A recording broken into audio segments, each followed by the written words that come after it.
नाज़रीन अस्सलामु अलैकुम वरहमतुल्लाहि वबरकातुहू। सीधी बात के रूबरू प्रोग्राम में आप लोगों का इस्तकबाल है और इस वक्त मुख्तलिफ़ शख्सियात से हम आपसे रूबरू करा चुके हैं हमारे सीधी बात की स्टूडियो से। लेकिन इस वक्त आप जिस शख्सियत को देख रहे हैं वो शायद मुझे नहीं लगता कि आप लोगों के सामने उनका तारुफ पेश करना चाहिए, चाहे वो तमिल हो या तेलुगु हो या हिंदी हो कि इंग्लिश हो या फिर हमारी कर्नाटक की कन्नड़ी ज़बान हो। हर एक में जो भी फिल्म देखने का आदी होता है, मैं तो नहीं हूँ लेकिन इनको जानते हैं लोग बिलखुसूस। और हम लोग तो अब वो लोग जब पॉलिटिकली बेंगलुरु सेंट्रल से जब से इनकी नामजदगी हुई है 4-5 महीनों से, और ट्विटर पर जब भी ये छाए रहते हैं और उनका पैगामात आते हैं तो हम लोग इसको देखते हैं। और बिलखुसूस बेंगलुरु सेंट्रल का तो हमारा इलाका है फ्रेजर टाउन और हमारा टैनरी रोड, बहुत सारे इलाके यहाँ आते हैं और इसमें सेकुलर वोट ज़्यादा हैं। जब से प्रकाश राज साहब जो हैं, हमारे जनाब साहब जो है यहाँ से नामज़दगी या बल्कि पार्लियामेंट के लिए इंतखाबात में उतरने का जो फ़ैसला लिया है, उस वक्त से कुछ आगे पीछे सवालात हैं, इन सारे जवाबात हम आपके सामने पेश करेंगे। तो मैं आपका इस्तकबाल करता हूँ प्रकाश राज साहब हमारे स्टूडियो में, आपका शुक्रिया। लेकिन मेरा सवाल ये है कि बेंगलुरु सेंट्रल ही क्यों?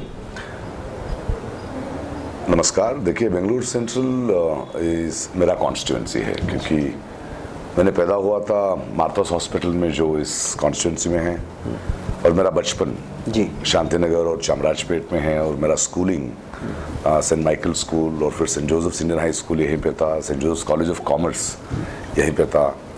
जो मैं ये लिटरेचर और ड्रामा की दुनिया में आया 10 साल जी, वो रविंद्र कलाक्षेत्र जो कहते हैं, यहाँ पे मुझे बहुत राइटर्स और मेरी एक्टर का ज़िंदगी शुरू हुआ थिएटर में, ड्रामास में वही था। उसके बाद फिल्मों में जाने से गांधीनगर जहाँ से शुरुआत हुआ मेरा ये जो सफ़र जो है एक्टर का जी, सो पूरा यही है। सो इस स्पेस मुझे पता है, मुझे अच्छा लोग हैं, दोस्त हैं जो साथ पढ़े हैं, जो मेरे साथ बड़े हुए हैं, तो बहुत ही मेरा कॉन्स्टिट्यूएंसी है, मेरा रूट्स है, सो इसीलिए मैंने इसको चुना। अच्छा, तो मैं पता चला कि 3-4 महीने से आप गली गली जा रहे हैं आपके कॉन्स्टिट्यूंसी में। आपको क्या कमी नज़र आई कि पिछले वाला एमपी ने फलां जगह काम नहीं किया है, फलां जगह काम नहीं किया? इस देश में बहुत कमी आ रहा है आजकल। आप बेंगलुरु सेंट्रल को देखिए, ऐसा लग रहा है कि एक ब्रूम लिए और पूरा गरीबों को एक स्लम पे हटा दिए। 2000 स्लम्स है, 510 आर नोटिफाइड। बेंगलुरु सिर्फ Vidhana Soudha, Cubbon Park, MG Road, Brigade Road, IT corridors नहीं है ना जी। तो क्या किए लोग? पानी का प्रॉब्लम है, हेल्थ का प्रॉब्लम है, स्कूल्स का प्रॉब्लम है। क्या किए हैं लोग? कोई सोच नहीं है, कोई विजन नहीं है। सेक्युलर वोट्स बोलते हैं एक पार्टी, कम्युनल वोट्स बोलता है एक पार्टी, कुछ भी नहीं कर रहे हैं, सिर्फ इस्तेमाल कर रहे हैं।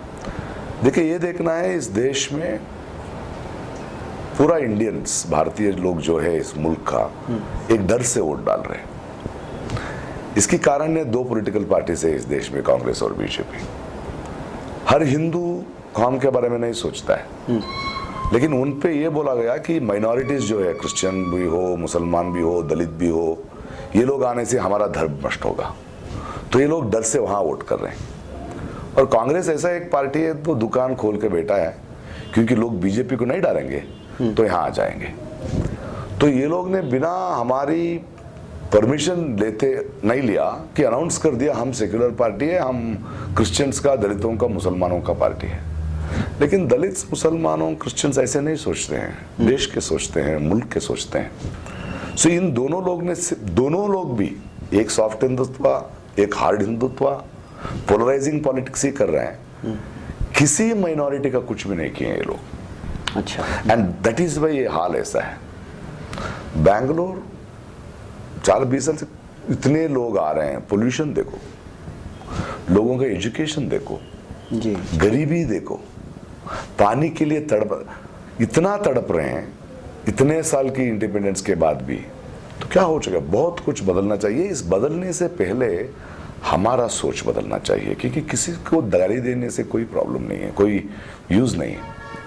हमको खुद को गाली देना चाहिए कि हम चुनते हैं इन लोगों को, हम डरते हैं इन लोगों को।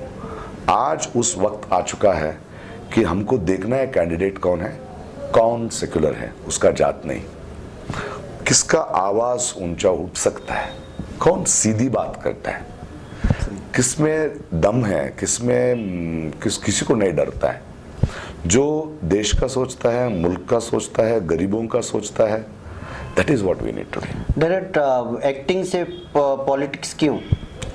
देखिए, कलाकार वो जो होता है उसका भी एक जिम्मेदार होता है। कलाकार से पहले आप इस मुल्क का सिटीजन होते हैं, तो कुछ जिम्मेदारी है। जब लोग, मैं कलाकार इसीलिए हूँ सिर्फ मेरा टैलेंट से नहीं, हर किस्म की, हर कौम की, हर स्ट्रैटा ऑफ पीपल वो लोग देखे हैं और पैसे देके देखे। मैं भी गरीब था, एक नर्स का बेटी था। अगर मेरी माँ अच्छी है आज, अगर मेरी बेटी फॉरेन में पढ़ के आई है, it is because of what the society has given. तो जिम्मेदारी है। और मैं सिर्फ कलाकार नहीं हूँ, आज 3-4 साल से देख रहे हैं लोग कि मैं जो कुछ भी इश्यूज है इस देश का आवाज़ उठाता हूँ, स्पेशली फॉर द माइनॉरिटी, खड़े होता हूँ और डरता नहीं हूँ। आपको यकीन है कि बेंगलुरु सेंट्रल की माइनॉरिटी आपके साथ है? माइनॉरिटी से ज़्यादा मैं लोगों को, इस मुल्क की सिटीजन्स देख रहा हूँ। अच्छा, मुझे बांटने की आदत नहीं है, इतने मुस्लिम से, इतना क्रिश्चियन से, इतना माइनॉरिटी से, इतना हिंदू से, वो नहीं है। ये सब इस देश की सिटीजन्स है। आज इश्यूज है डेवलपमेंट का, इश्यूज है हमारे एजुकेशन का, इश्यू है where do we stand today. ये बहुत इंपॉर्टेंट है, उसी के लिए काम करना है। तो मैं इश्यूज के, इसलिए मैं 3 महीने से मैं ऐसे पॉलिटिशियन नहीं हूँ जो 2-2 लाख लोगों को बुला के रैली करता हूँ। हम सबको पता है कैसे रैली करते हैं। दोनों बिग पार्टीज की हेलीकॉप्टर में आते हैं लोग, पैसा लेके आते हैं, 300 रुपया, एक बिरयानी पैकेट और लारियां, और उनको तो शर्म नहीं है। 2 लेके आए हैं, उनके सामने बात करते हैं और हम टीवी में देखते रहे कितना बड़ा लीडर आ गया। ऐसे थोड़ी है। मुझे गली गली गुजरना। देखिए, इलेक्शंस वो होता है, वो कंटेस्टेंट और जो वोट डालते हैं ना, आम आदमी, उनके बीच एक संवाद होता है जी। आप उनके पास जाना चाहिए, उनके सड़कों पे जाना चाहिए, उनका समस्या के बारे में बात करना चाहिए और बोलना चाहिए क्यों यहाँ तक पहुँचे हैं और आगे की रास्ता क्या है।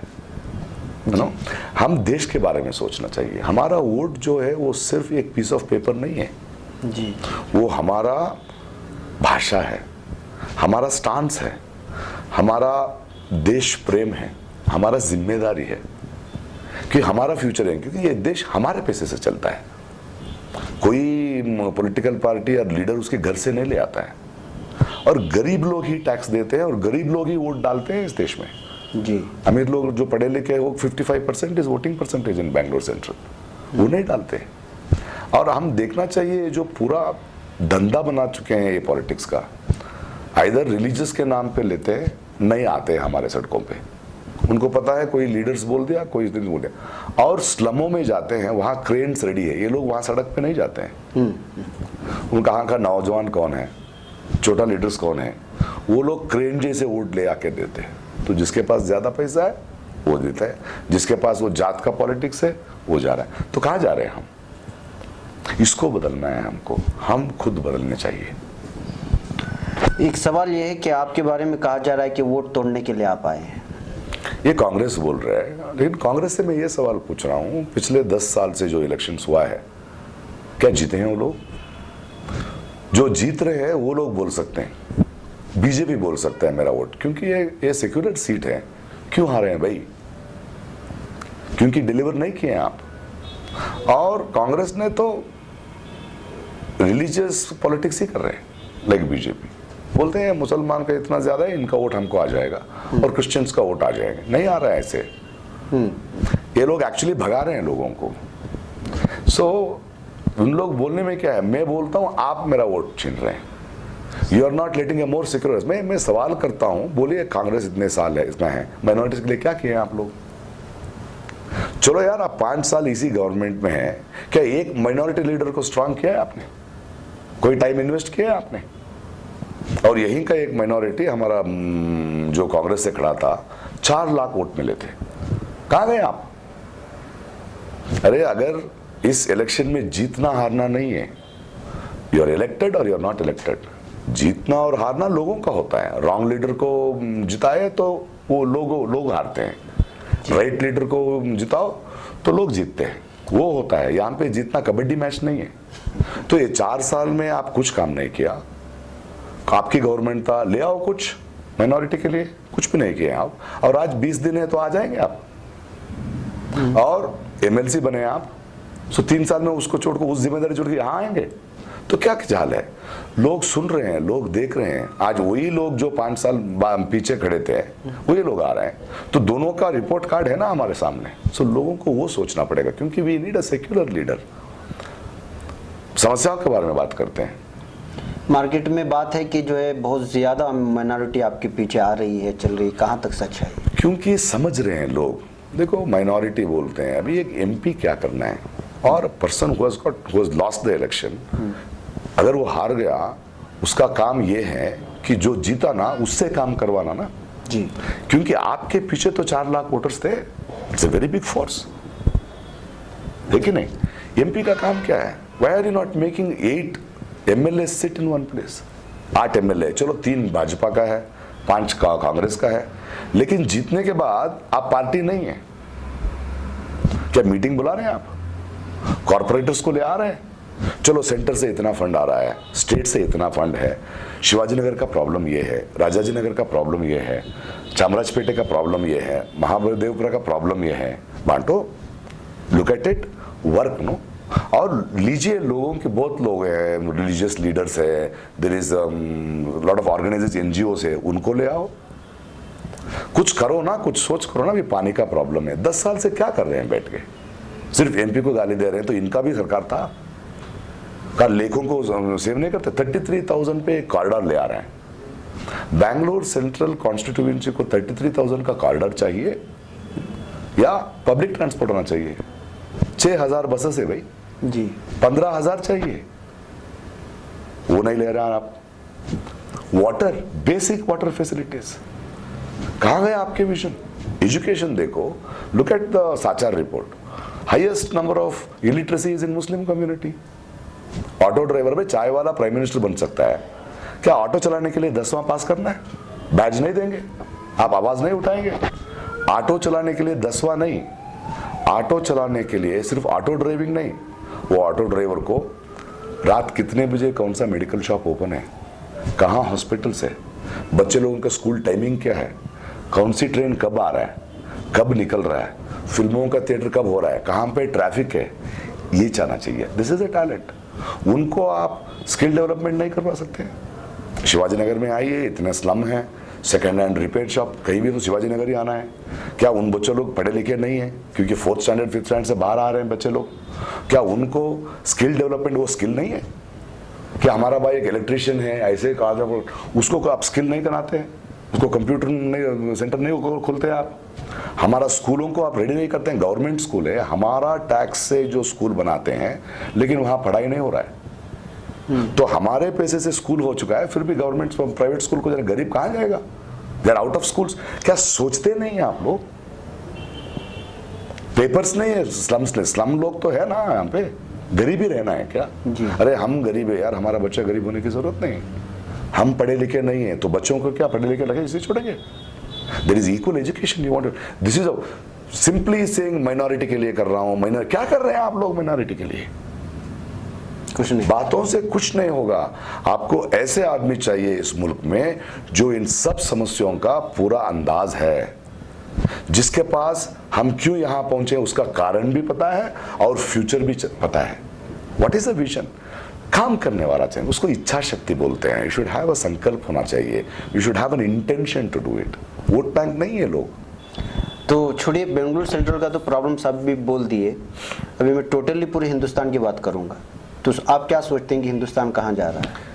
अगेन देखिए, हम एमपीज को चुनते हैं। 130 crore Indians, 90 crore people vote, 544 MPs. World leader से भाई थोड़ा स्टेट्समैन तो बनो। सोचो आपकी कॉन्स्टिट्यूएंसी के बारे में और सोचो आपकी राज्य के बारे में। स्टेट इश्यूज क्या है, पानी कावेरी इशू का क्या है, फार्मिंग सेक्टर क्या हो रहा है। सोचो देश के बारे में, क्या माहौल हो रहा है देश में। क्या रिलीजन इज पॉलिटिक्स? अरे हर आदमी भगवान को मानता है, भगवान धर्म क्या बोलता है? अरे हम मुझसे बड़ा एक आदमी है, हम बड़े नहीं हैं, हम अच्छे रहना चाहिए, अच्छे सोच रहना चाहिए, वही बोलता है ना हर धर्म। It is human beings, it is there decision. आप कौन होते हैं यार, किसका हमको कौन होना चाहिए? Why are you bringing in hatred?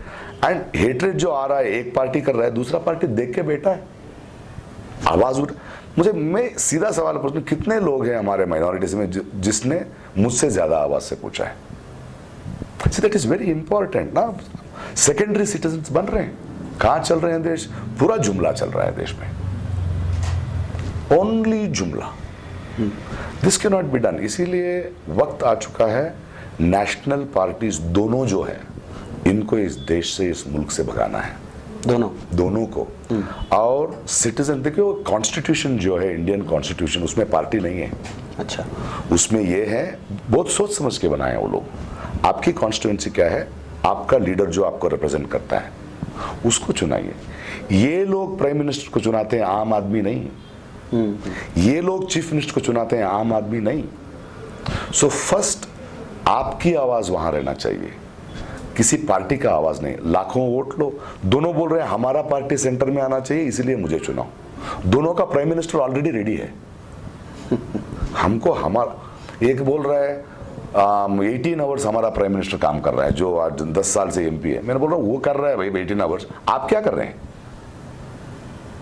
आप 18 आवर्स वो कर रहे हैं कि वो आपके जाके वहां मसाज कर रहे हैं, उसको चाय दे रहे हैं। सोचना पड़ेगा ना हमको। देखिए, किसी को गाली देने में कुछ नहीं होगा। बदलना है देश, हमारा भविष्य बदलना है, तो हमको बदलना पड़ेगा, क्योंकि हम चुनते हैं। और ये जो पैसा है, हमारा पैसा है, किसी और का नहीं। इन लोगों का तनख्वाह हमारा पैसा है, इनका दिल्ली फ्लाइट टिकट हमारा पैसा है, इनका दिल्ली में घर, बेंगलुरु में ऑफिस हमारा पैसा है, और इनको एमपी होने के बाद मरते दम तक पेंशन हमारा पैसा है। पुकट में काम मत करो भाई जी। बाकी पैसा क्या हुआ भाई? हमारा पैसे लेके किसकी घर के सामने आप सड़क डालें? हमारा पैसे लेके किसको पानी दिया? ये पूछना है हमको। तो नाज़रीन, अभी आखिर में आप अपने बेंगलुरु सेंट्रल के लोगों को कुछ पैगाम देना चाहते हैं? बेंगलुरु सेंट्रल लोगों को मैं बोल रहा हूं, मैं अकेला सब कुछ नहीं कर सकता हूं। ऐसे नहीं कि आप मुझे जिता दिए और बोले प्रकाश अभी सॉल्व करो, नहीं। हम दोनों कदम कदम लगा के जाना है, क्योंकि पार्टिसिपेटिव डेमोक्रेसी होना चाहिए। हमको तय करना है कौन हमारा लीडर बनेगा, और उनके साथ हम साथ मिलकर काम करना है। देखिए, वोट डालिए, देखिए कौन कौन खड़ा है, जात से नहीं, उसके काम से, उसकी जुबान से क्या बोल रहा है। क्या हमारा समस्या पे लाइट डाल रहा है, या पैसे दे के? देखो, पैसे दे के वोट लेने वाला पैसे कमाने जाएगा, हमारा काम नहीं करेगा। जात का पॉलिटिक्स जो करेगा वो जात का काम करेगा, हमारा पैसा नहीं, हमारा काम नहीं करेगा, जो हमारा समस्याओं के बारे में बात करते हैं। सो देखिए, जैसे माँ बाप बैठिए, बीवी बहन बैठिए, नौजवानों, आपकी रास्ता को इनको मत बेचो, सोचिए, जाइए, देखो 3 कॉन्स्टिट्यूएंट्स है, 3 में कौन अच्छा लग रहा है उसको वोट डालिए। अगर 3 भी अच्छा नहीं है, फिर भी जाइए, नोटा डालिए, बोलिए आप जो कहना चाहते हैं, क्योंकि इलेक्शन आप जो कह रहे हैं वही होगा।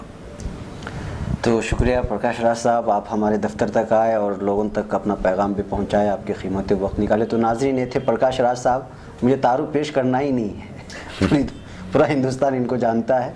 मैं आपकी जानिब से भी इनका शुक्रिया अदा करता हूँ। देखिए, इलेक्शन का हाल है, और दुनिया के और बिलखुसूस हमारे वतन अज़ीज़ मुल्क हिंद का भी हालात आप लोगों के सामने हैं। 5 साल से जिन लोगों ने हमारे सर पर हुक्मरानी की है, या उससे पहले 70 सालों ने जो हमारे सर पर हुक्मरानी की है, सबकी भी हक़ाइक़ हमारे सामने हैं। नए नए लीडर्स, नए नए लोग हमारे सामने आ रहे हैं। चॉइस आपके हाथ में है। अस्सलामु अलैकुम वरहमतुल्लाहि वबरकातुहू। Thank you.